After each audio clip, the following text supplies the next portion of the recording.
Hi, this is Terry Francona, and you're listening to Out of Left Field on the Grueling Truth Network. Hey, guys, welcome back to Out of Left Field. Graham and Chris with you again. Off this past week, I was in a lot of hurricane preparations here in Florida. Chris will tell you, my house is right on the coast, so I'm about 20 minutes from Cocoa Beach. So we were looking at the big possibility of direct hit. So it was a very kind of a stressful time, and then thankfully turned into nothing for us, which we still have to go ahead and offer our biggest thoughts and support, if you all can, to the Bahamas, to the Carolinas. Charleston flooded 200,000 plus without power in the United States. Obviously, even worse devastation in the Bahamas as well. So please, if you can or are willing to give, even if you are in Florida, something my wife wants to do, we're going to take some of the additional hurricane supplies that we stocked up on. We were told no power for possibly a week. We're going to try and send some of those supplies off to some of the other areas that are in a much dire need than we were thankfully spared from getting into. So a ton of stuff to get to. It's a kind of a hard transition, but one we have to make, as we did about 21 days, maybe just a little bit over 3 weeks left in the regular season, which means we've got a bunch of awards to go ahead and crank through over the next few weeks. Cy Young Award we discussed today. There might be one or two things that happened in the last week, Justin Verlander, that might lead you to an enjoyment of this award no-hitter. So we're going to go ahead and put the ball in play. Yes, Mr. Subliminal Kevin Nealon, that is your SNL. I think I just dated myself with that Kevin Nealon reference because he wasn't even on it when I used to watch. But so Michael Pineda, this came out today.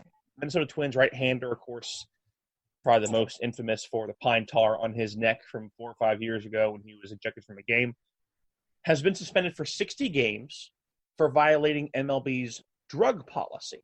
Now, this is and you got to help me on this a little bit, because the way that I read this is not a PED suspension. It is a drug suspension. There again, I read this as a definitive separation, as my ESPN alert goes off. Serena Williams being beaten in the U.S. Open final.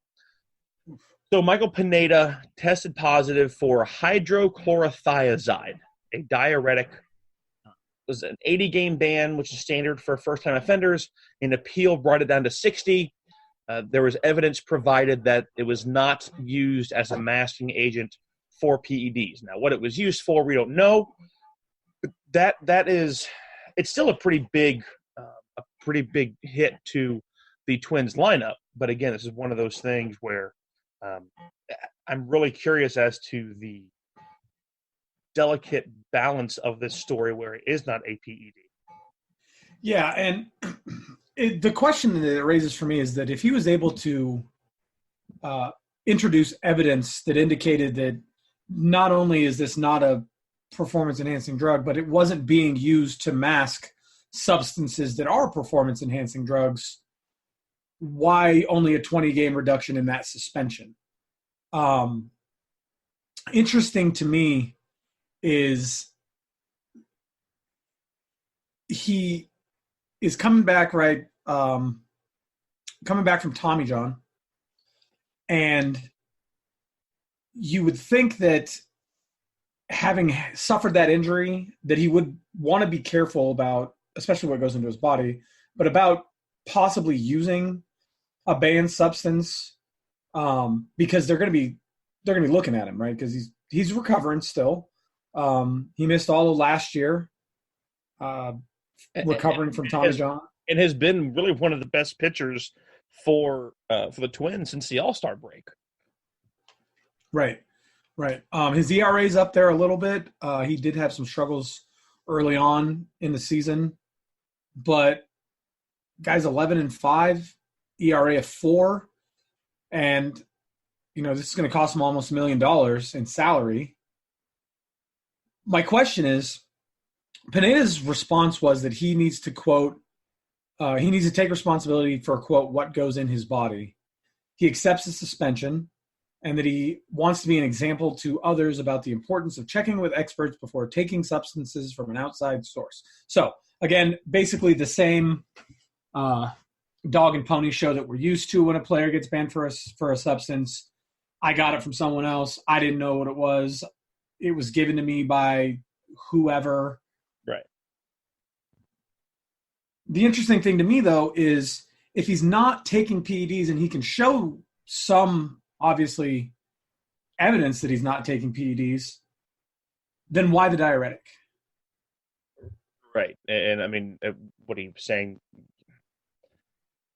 Are you, was there an issue with medications that you're taking for your, for inflammation, pain, something that may be making you retain water? Again, we're not doctors here. We're asking doctor questions that in reality we shouldn't have to be asking. And it's not, it's our job to ask strictly on the side of, okay, we're hosting a baseball show, but aside from that, why are we having to try and figure out reasons that you would be using something that is a banned substance? I mean, at the end of this, and Rocco Baldelli said, quote, Michael Pineda is a big member of this team in a lot of different ways, beyond the field as well as on it. It does create a challenge. Our team has been pretty resilient with everything that's been thrown at it to this point, and I think we're going to have the ability to acknowledge this and process what's going on and still continue to go out there and do our jobs, close quote. Sure, you might be able to, and that if you can, that's a great thing. But again, you have still put your team at a detriment after what was really I don't know if volatile is the right word, but a very kind of inauspicious ending in New York. And we talked about this with him, Ivan Nova, that, you know what, maybe they just need to get the hell out of New York, find somewhere to go and kind of recreate themselves as a baseball player, find their identity that is not under the heavy spotlight of the New York media. And I think he has done that. Nova, we talked about with the Pirates, a team who massively underperformed for both of us the last couple of years, but they've been very good at it. And I think this is just it puts a punctuation mark. I'm not going to say which one. As an English teacher, I'm sure you can certainly appreciate, the leaving it kind of open to interpretation, but it puts a punctuation mark on the end of the sentence. I don't think it's the end of his chapter in Minnesota or the end of the chapter of his career, but it does not end it with the same kind of control that you wish that it had after he had fought to come back and been pretty good in the last couple of months. Right. I think that the where is he going to go from here questions are going to persist until next spring, really. And when we can get an idea of how his recovery is carrying on, right?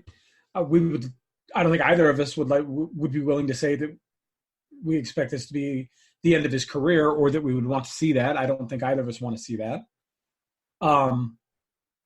But how is the Minnesota Twins organization going to react to this, right? We've seen teams before where a guy pops hot and he comes back and he plays with that team and he's welcomed back to that team. And sure, there's probably some locker room uneasiness there for a while, but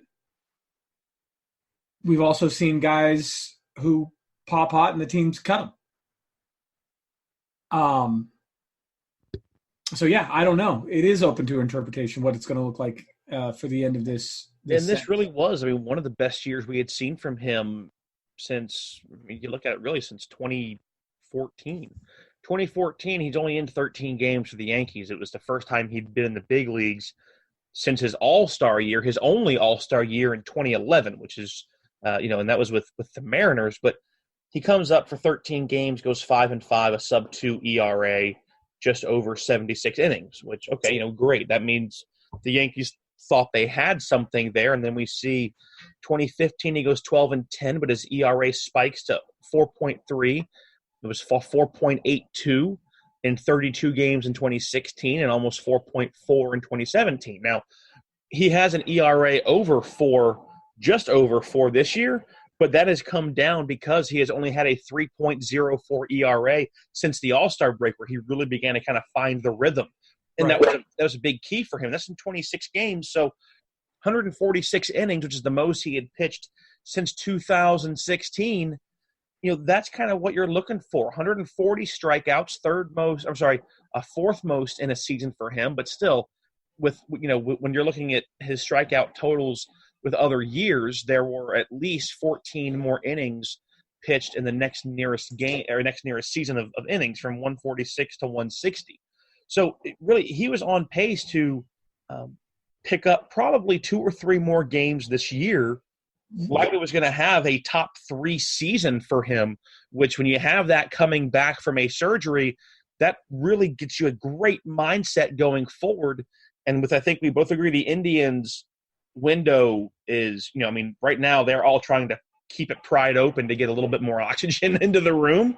The Twins have started to kind of make themselves known that the AL Central no longer belongs to just one team. And this is going to hurt the Twins going into the playoffs. Not having Michael Pineda available in that rotation is going to be bad for their – you're looking at a team that's either going to have to play the Yankees or the Astros, depending on which one of them picks up best team in the league, which they're tied for now, which we'll get into later when we start talking about standings and whatnot. Sure, but sure. Michael Pineda, who was really starting to find that rhythm, who did hit double-digit strikeouts for the first time since before he got hurt and had to have Tommy John in 2017, just on Friday. So, you talk about getting back into the rhythm and finally finding a groove and finally being in a place where that groove is important and meaningful, and he's doing something to help this team that he's with, and now he's gone.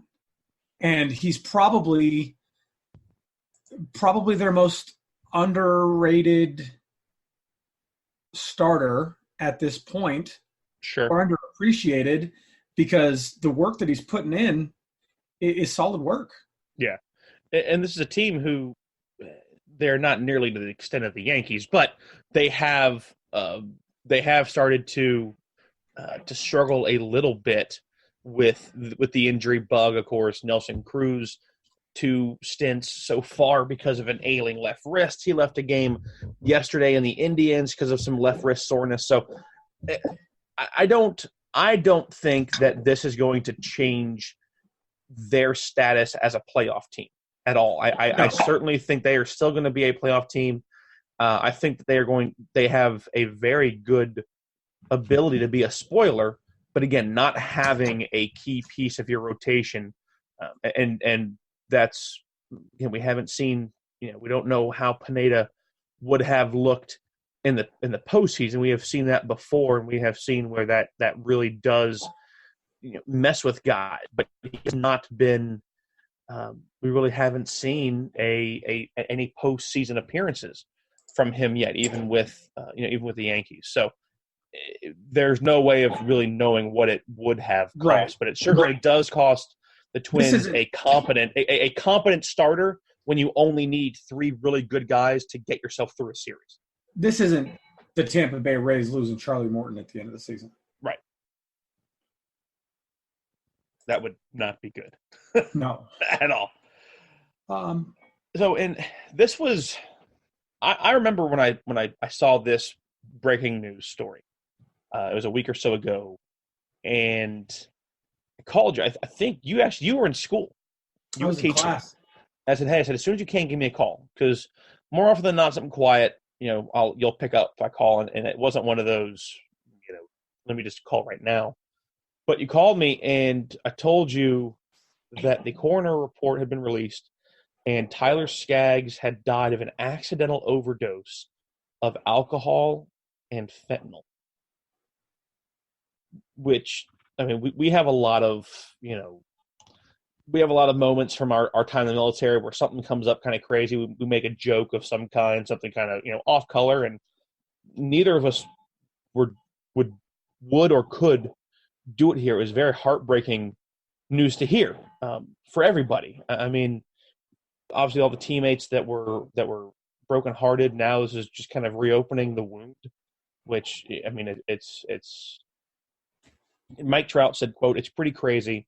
Obviously, it doesn't change my view on Tyler. He made a big impact on my life and this team. When stuff comes out, you want to know if it's true. Obviously, if I knew, I would definitely have said something or did something. Just a tough situation when this came out. Tough to put your mind to it." Close quote.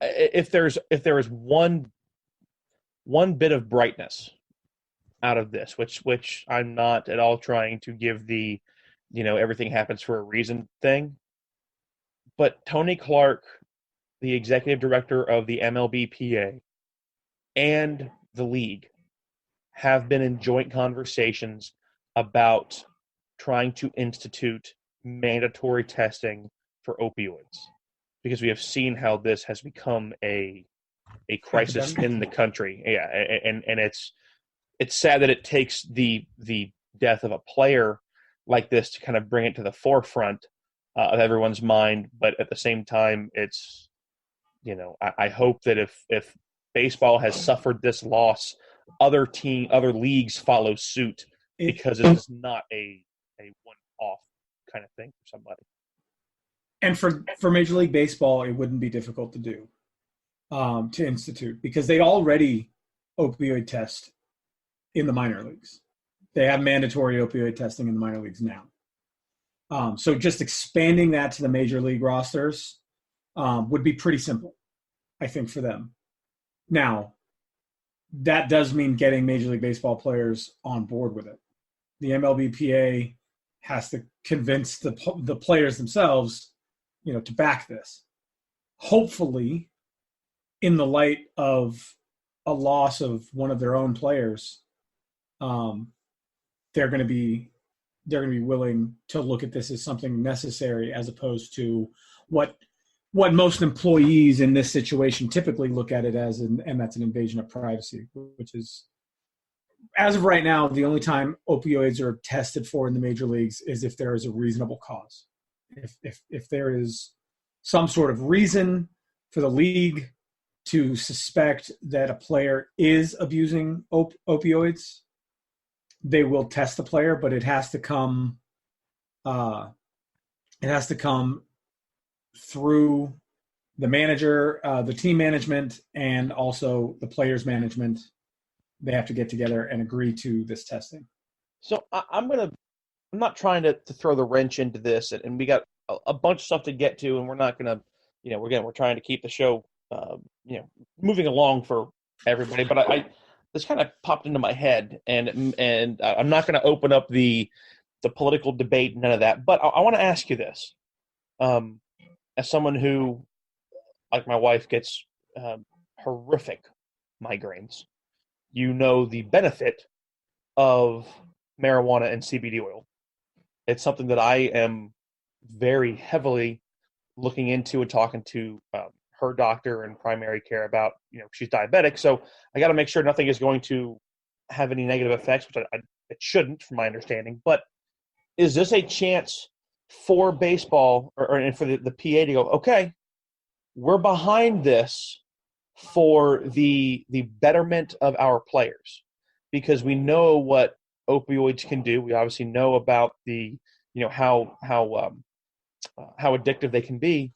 But if you want to go ahead and mandate this testing, especially if when we mandate it, we're going to put in some type of penalty, right? I mean, there's no point in testing without a consequence. Then you need to open the door and allow a more standard line of use for players to have marijuana and CBD type things to help cope with pain and the recovery from injuries and things that are not going to be as detrimental to their health.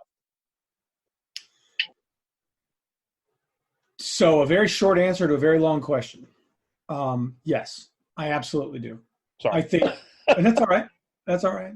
I think that there should not be a penalty for marijuana use in professional sports. It's not a performance-enhancing drug. While it might be a drug of abuse, in those places in which it's legal, it's absolutely no, it's not a performance-enhancing drug anymore. In the 1920s, when Babe Ruth could drink beer, eat hot dogs, and hit dingers, then it may have actually been a performance-enhancing drug.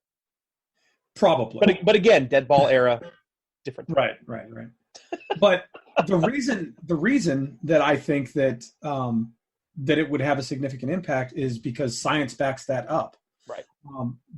A study published just last month in the Science Daily Science magazine. This is a scientific study done about opioid deaths. Said that in places where legalization has occurred, and access to recreational marijuana reduced opioid mortality in the range of 20 to 35%, particularly when it comes to synthetic opioids like fentanyl. That is incredibly telling. So yes, I think that access to and permission for marijuana use in those players who want to should absolutely be not only not penalized but allowed.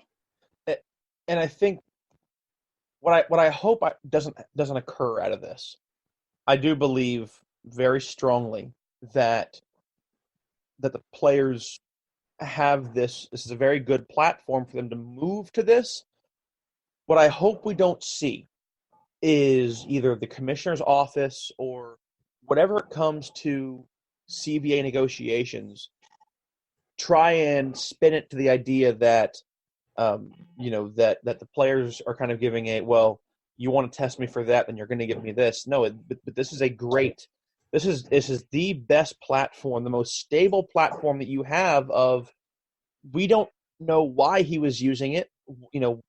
Did he have injuries in the past that he was taking it to help cope with and then found himself addicted? No one knows. We know that is something that has happened to a lot of people that you and I both know. When my father had cancer, he was stuck on that, and he said he told me one time that was one of the hardest things he ever had to try and get off of, because he realized just no matter what he did, it made him worse. And the pain was there, and he ended up using marijuana to help cope with the pain. Made it much easier for him. So I don't want to see it get spun the wrong way, but this is the moment for them to change the culture of sports. I think we talk about, people want baseball to have a reason to grab your attention. Guys, you have one here. You can change the culture of sports as we know it, and that could be a very big thing for them. Right. And I think that after something as painful as this, something as painful as what happened in Miami, which is a very different situation, sure, likely, but still, we're talking about the abuse of drugs, right? In both situations. I think that not only does a very serious conversation about testing need to be had, and thankfully is being had, but very serious conversations about addiction and abuse need to be had. And I don't want to say it's rampant. I don't. Sure. But I think maybe when we're going through and we're justifying one drug over another, and we're promoting the use of one over another, right? I think that the amount of alcohol taken in by players, especially in the postseason, is maybe something that shouldn't be televised.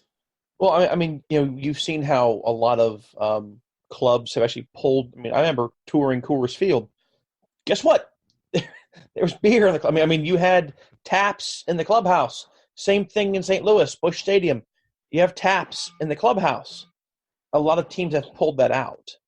Yeah.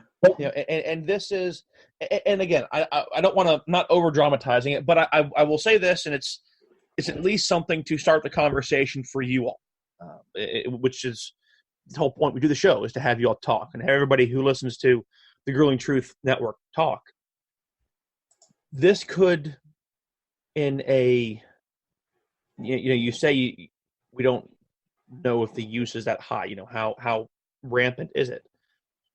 But this could turn into this new millennium's concussion argument of, okay, how much are teams not being as forthcoming with what players are using to cope with pain? And if you are prescribing, an opioid of some kind, what happens once they're away from the game? Well, those injuries still nag, right? How many times do we see baseball players and football players and guys with knee issues and back issues and, shoulder, whatever it might be? So how do we, what can baseball do to help curb that continuing negative growth? So I certainly hope that this turns into something very good for them. And that went way off of what we thought the topic was going to be, but it is, I think, certainly worth the discussion. I do want to go briefly into some really positive news, and this has been a show so far. It's kind of been on the downside. This was awesome, and I happened to see this story. Aaron Barrett, just a couple of days ago, a very emotional conversation with him and the Double-A manager with I believe it was Harrisburg. I showed you the video. You kept it kind of stoic, but I'm still pretty sure that there was some emotional response for you.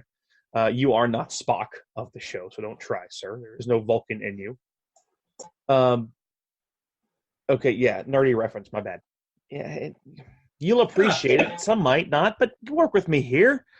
But this was so awesome. If you get a chance, just Google or YouTube Aaron Barrett promotion. You'll see it. But his skipper is talking to him, saying, how much he's meant to the organization and how much of an honor it's been to be his manager and to watch him not give up.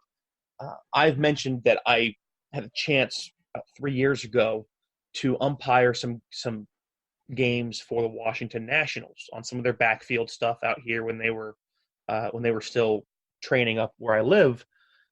And Aaron Barrett was rehabbing, and I got a chance to be behind the plate for a guy throwing 95 with a command I've never seen the likes of. I mean, he was such a great guy, very, very, very polite, very gracious. Coming back from Tommy John surgery, and 3 days later he snapped his elbow. Oof. Well, yeah. Well, now his contract was selected by the Nationals in 4 years. His Tommy John surgery was in 2015. Late 2016 began his rehab. He finally will see himself back in the big leagues as a member of the Washington Nationals. It's really probably the best baseball news I've heard today. I saw a video. You showed me the video of his very emotional manager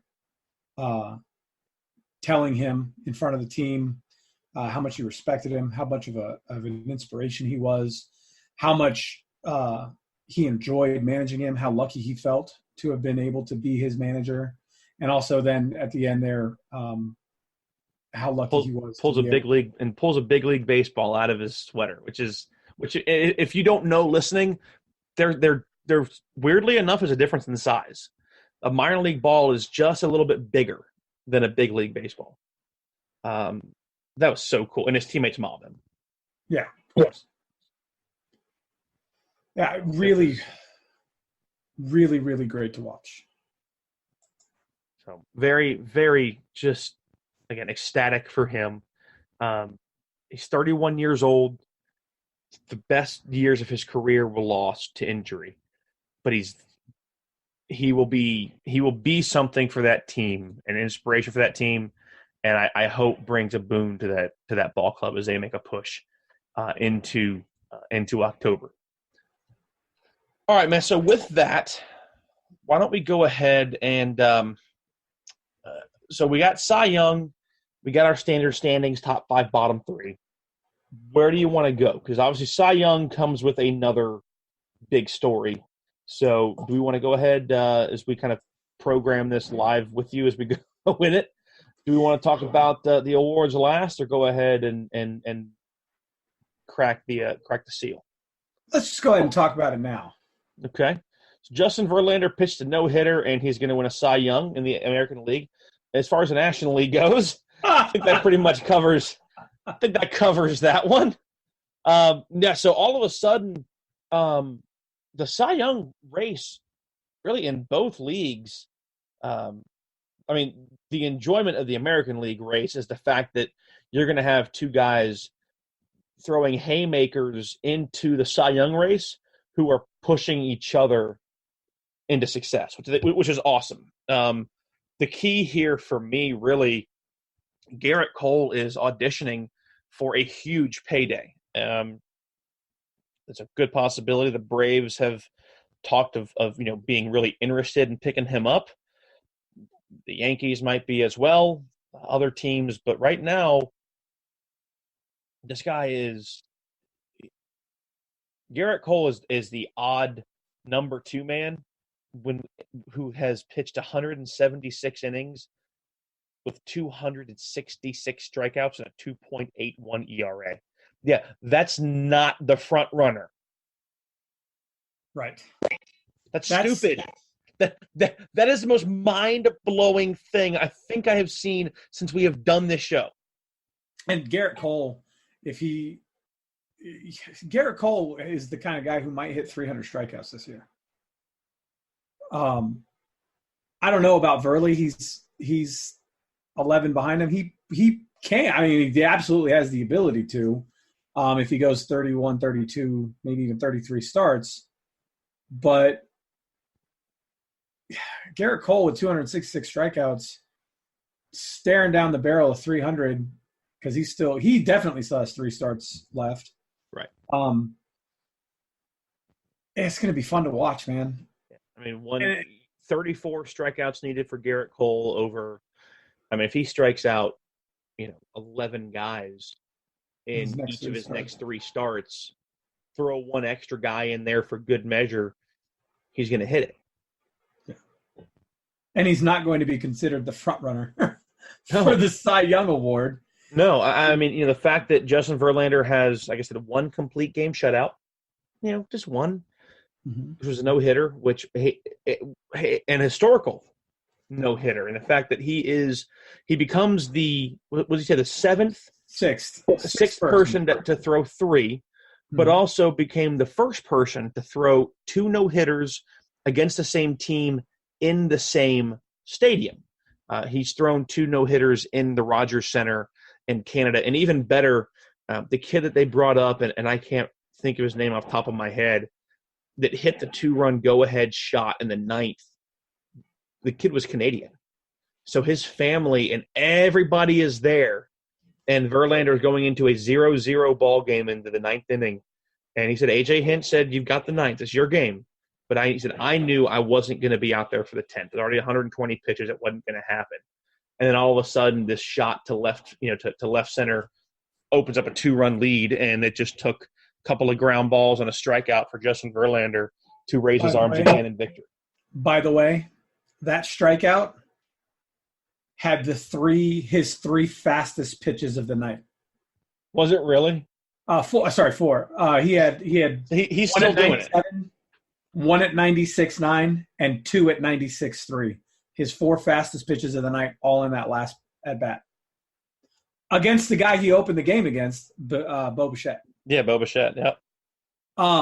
Which never mind. I'm not going to nerd myself out again. We can discuss that question I was going to ask you off the air. So let's put some names out there, right? Players who have thrown a no-hitter twice in the same ballpark, that's a list of 1, Justin Verlander. Right. Players who have thrown more than 3 or more no-hitters, That's a list of 6, including Justin Verlander. That Could be 7. Could be 7 if you put the guy that has 7 and you want to split him up just to go ahead and make the list more enjoyable. Fair enough. he joins names like Cy Young, Bob Feller, Sandy Koufax, and Nolan Ryan. Also a guy named Larry Corcoran, who apparently threw 3 no-hitters, but I honestly can't tell you who he is. He's the only person on that list not in Cooperstown. And now he's going to add his name to another list. He's going to become just the 8th person to throw at least 1 no-hitter for more than one team, joining Cy Young, Mike Fears, Randy Johnson, Hideo Nomo, Jim Bunning, Theodore Breitenstein. That's right, because I think Fires threw one for, was it Oakland last year? Right. And then Houston 2 or 3 years ago. Right.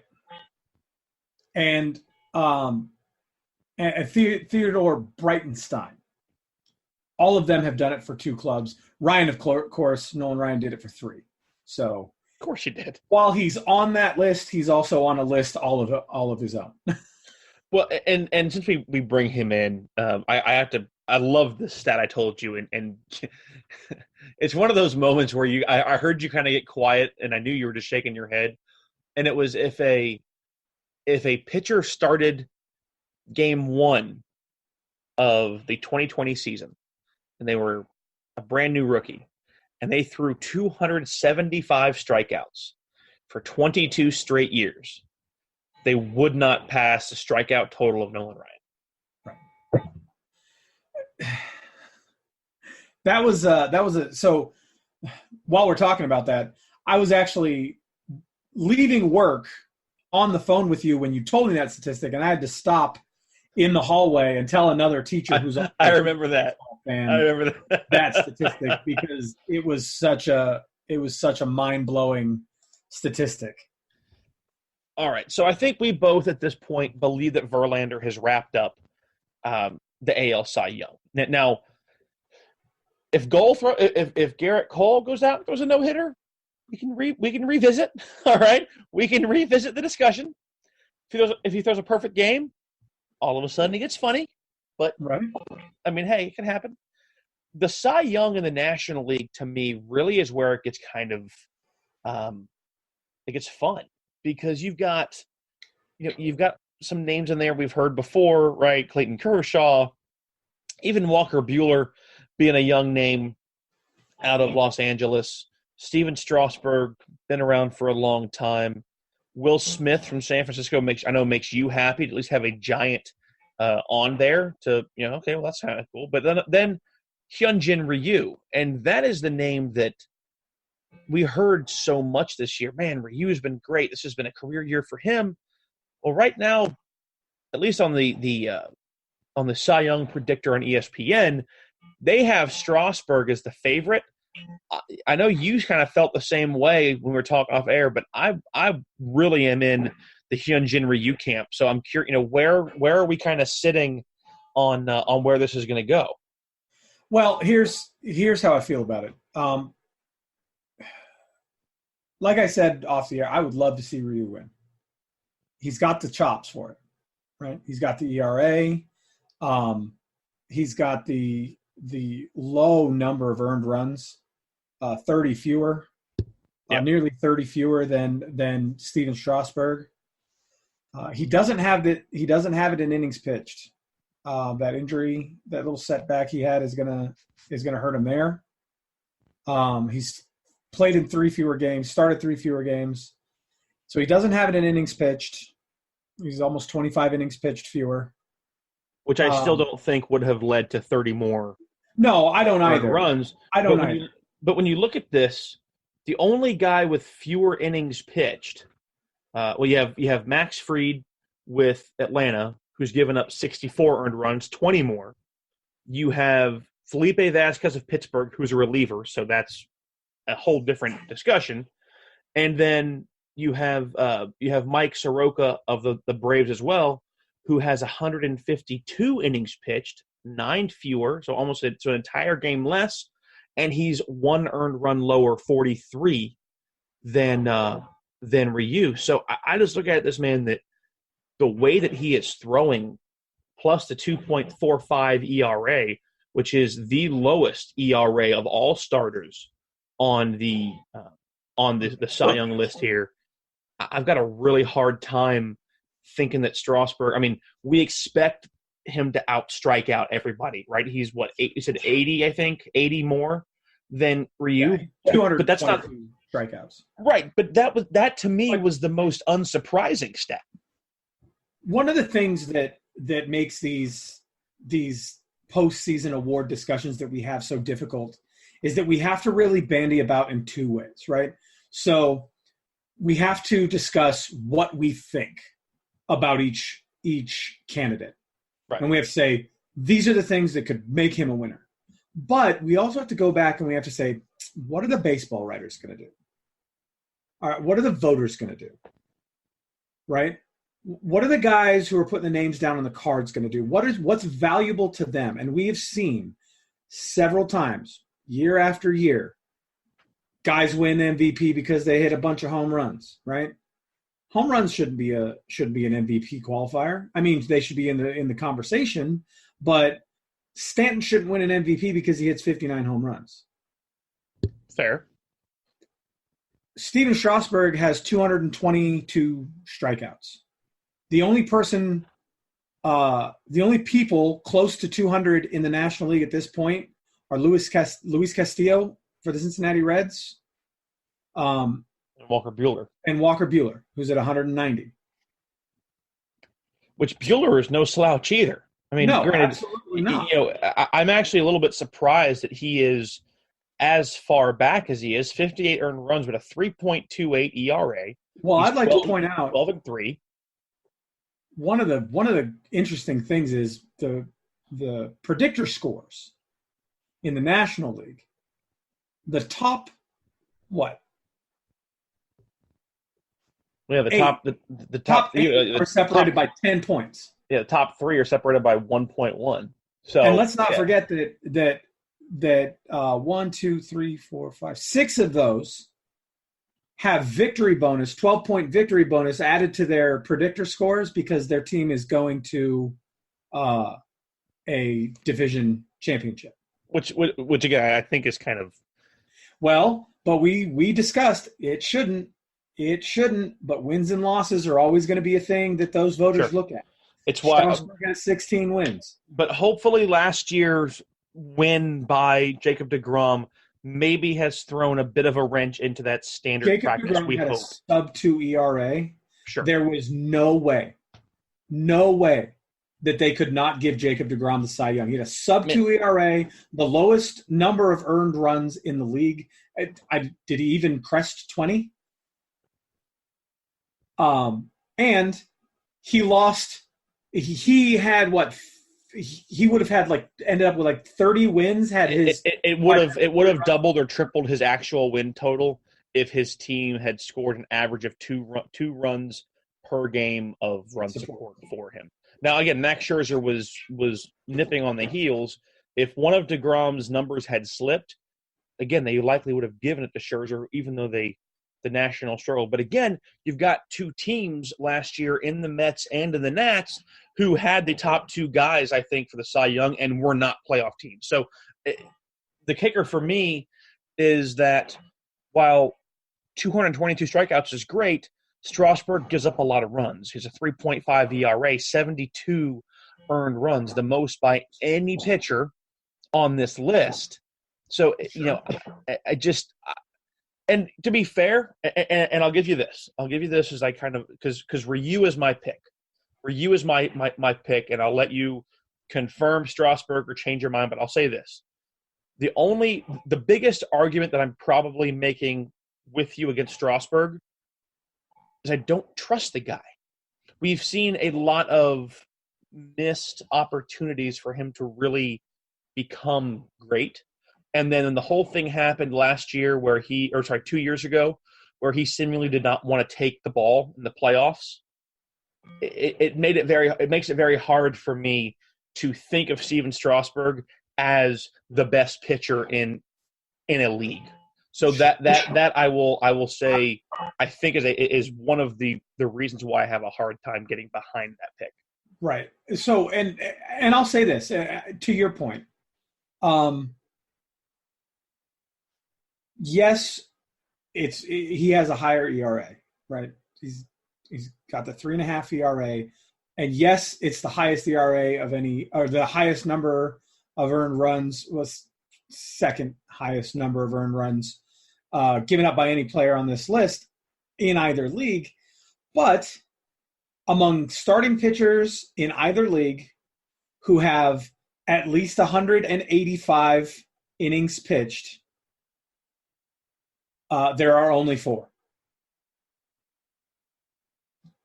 And only 2 of them have significantly lower earned run totals. And those 2 are Garrett Cole and Justin Verlander. So if you want to compare Strasburg to Cole and Verlander, who are having career years, and I know that's weird to say for Justin Verlander, but who are having career years, they're at 193 and 176. Actually, Garrett Cole doesn't even qualify. Right. I said the only other guy I see was Shane Bieber at 188, and he had 68 earned runs, right? 4 fewer earned runs. So as you get up there, up over 180 or 185 innings, you look at a guy like Ryu, who, like I said, is a good candidate.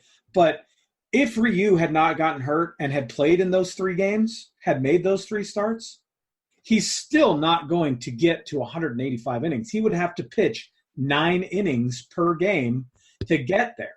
Right. So we know he's not going as deep into games, which means he's getting knocked out earlier. I disagree. That I deeply disagree with you on, because we know that the Nationals have a terrible bullpen, and you have to rely on the arms that are actually producing in Scherzer and Strasburg and those guys. That has not been the case with the Dodgers, and Ryu has not been a guy who has needed to go as deep. The Dodgers bullpen is not exactly the cream of the crop in this league. I'm not saying that it is, but I'm also saying that Ryu is not a guy who's going to go that – they haven't needed him to go that deep. He's also been getting a lot of run support as well. Well, he has been getting a lot of run support, but he's still managing to lose games. Well, everyone manages to lose, but he has 5 losses. Right. And Strasburg has 6 in 3 more games. Well, one more loss. I understand that, but on a team who is not leading their league, who is not giving him a great deal of run support, I disagree with you with your idea that it's because Ryu is getting knocked out. I'm not saying he's getting knocked out. He's obviously not getting knocked out. He's only given up 44 runs.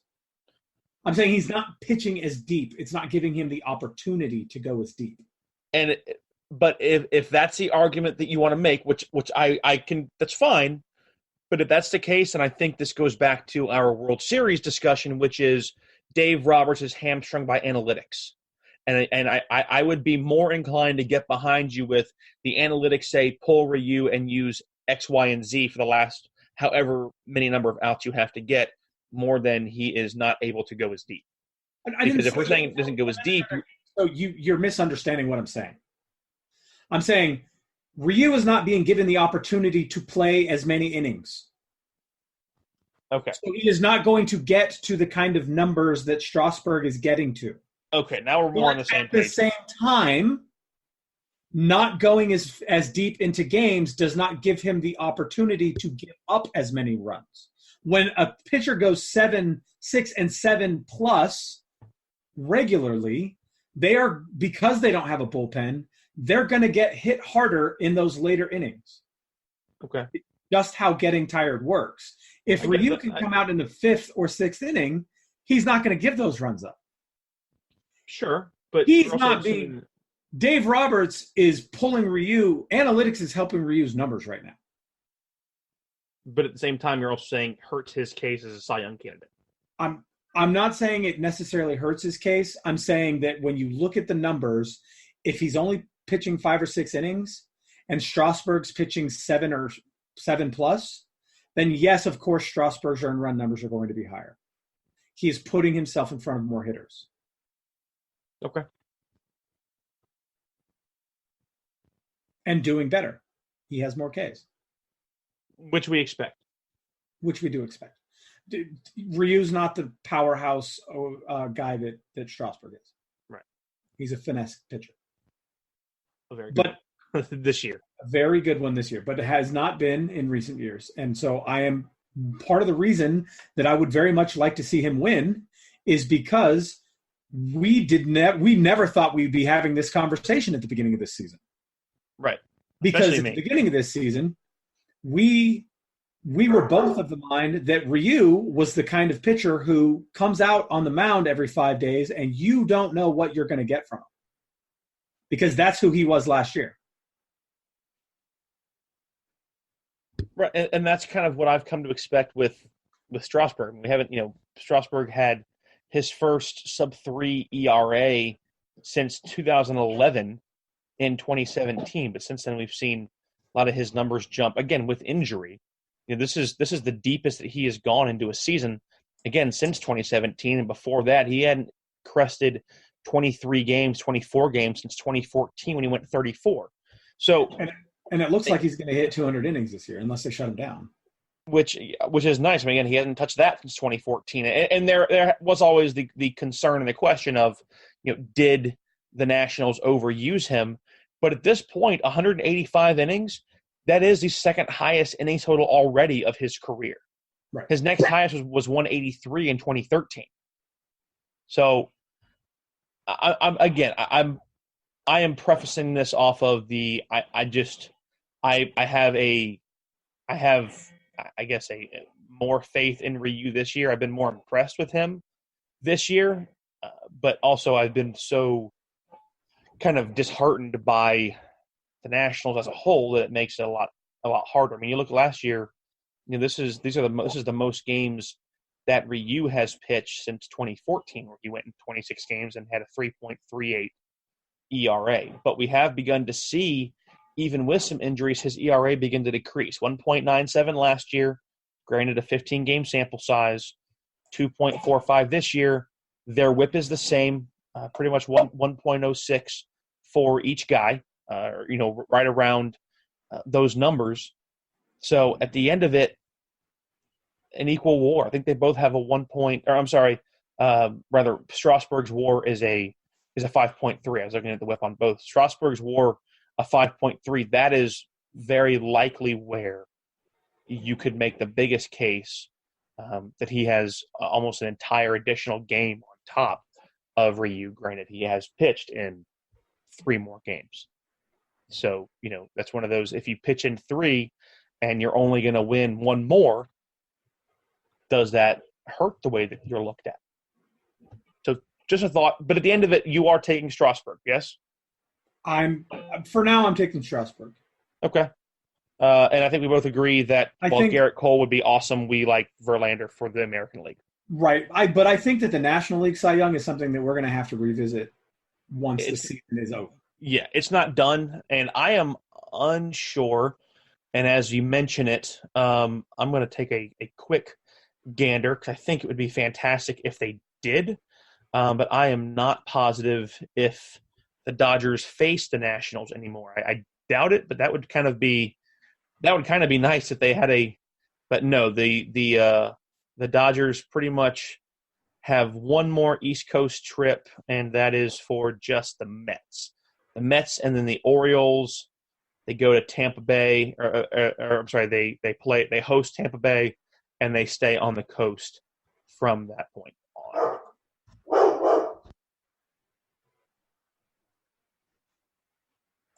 All right, so let's go ahead, as my dog decides to go ahead and announce that we have somebody walking in the front door, which is my wife, so it's okay. I'm not scared. I am. I'd be screaming like, I don't know. I would mute the microphone before I screamed. Let's go ahead and get into top 5, bottom 3. Standings are pretty much pat, right? Nothing has really changed. Yankees, Rays, Red Sox, Blue Jays, Orioles. The American League is all but finished because over half of the American League teams are already eliminated. The eliminated teams from contention of playoffs. The Blue Jays, the Orioles, has been since April. The White Sox, the Royals, and the Tigers since April. The Rangers, the Angels, and the Mariners. So those teams all are eliminated. Top 2 teams in each division, Yankees and then the Rays, the Twinkies and the Indians, then the Astros and the Athletics. As far as it comes to the National League, only 4 teams are officially eliminated from contention at this point, at least. Right, but 3 of them are in the National League West. The Giants, the Padres, and the Rockies all having... Told you the Rockies were going to be terrible this year, and it's right. So terrible that they were going to end up on top of that division, right? If you flip it upside down, yes, a totem pole at the bottom is the most respected spot. So all 3 of those teams mathematically eliminated from contention, along with a shocker, the Miami Marlins. Currently sitting at the top of the National League East is Atlanta, followed by Washington, who is 13 games away from elimination.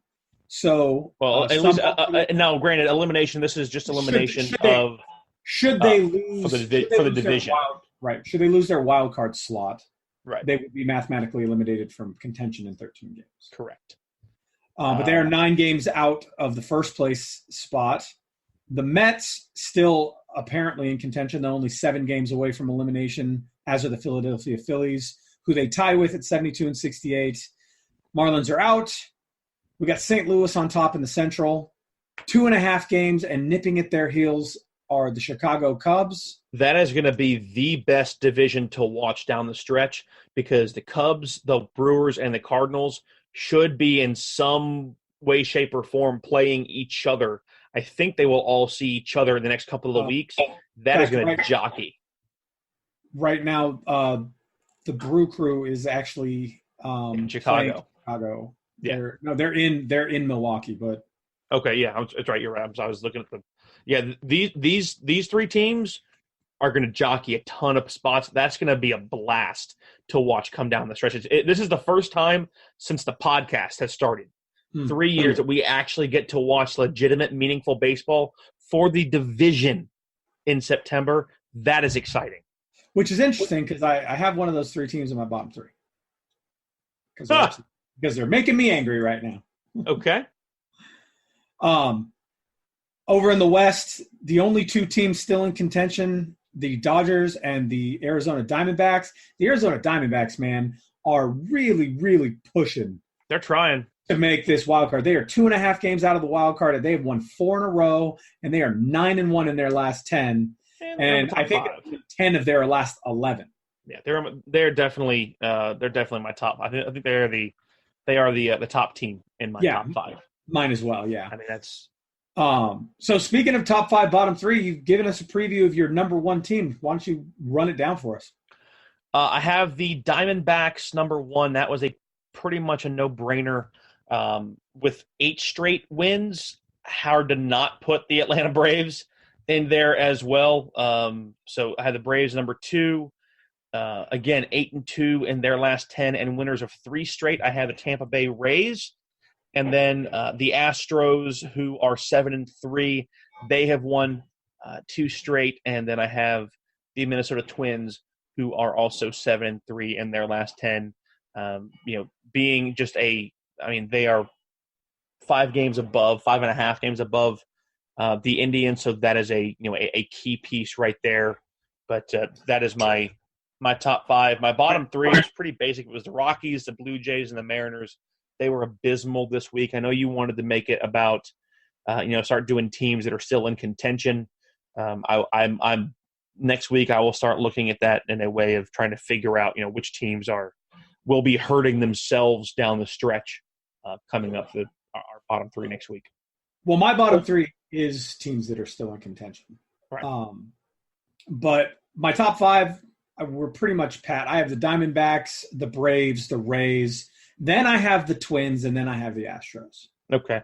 I was going to put the Yankees in there. The Yankees are also 7-3, but it's just one of those that right now, I didn't want to put both the Yanks and the Astros. I feel like they are kind of they're almost even because they're both have the same record. For me, it was the fact that the Astros won 2 in a row, and the Yankees lost their last game. Fair enough. That was the difference for me. But My bottom three, all teams in contention, I have the Philadelphia Phillies. What do you say about the Philadelphia Phillies? They spent so much money. And you and I both said, don't do it. Don't give this guy 400 and what is it, 25 million? Or no, it was 325. Bryce Harper? Wasn't it 325 over 13 years? The $400 million guy was Mike Trout, I do believe. I don't think it was 4, but I could be wrong. I could have forgotten. I'll find out right now because I'm pretty sure it was 4. I'd tell you, Mitch, wait. Oh no, you're right. 330. So no, but to be fair, I definitely would have said no. Don't give him $400 million. So Yes. so your But we statement also was accurate.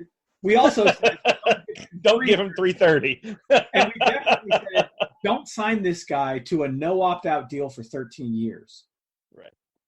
And they did. If you're going to do it, be the Oakland Raiders. Oof. Ouch. And they did. And that's just a kick in the shorts, man.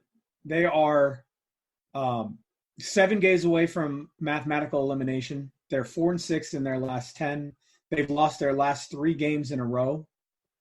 The only reason that I put the Cincinnati Reds next is because we expect them to lose.